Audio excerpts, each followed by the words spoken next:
Welcome to NS TV. నేను రాజీవ్. ముందుగా headlines చూద్దాం.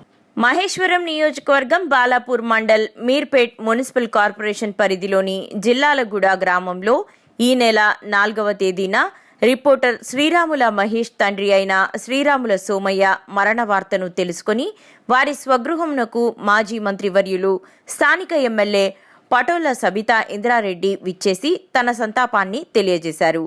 వారి కుటుంబ సభ్యులకు మనోధైర్యాన్ని ఇస్తూ భరోసా కల్పిస్తూ 10,000 రూపాయల ఆర్థిక సహాయం అందజేసిన ఎమ్మెల్యే సబితా ఇంద్రారెడ్డి.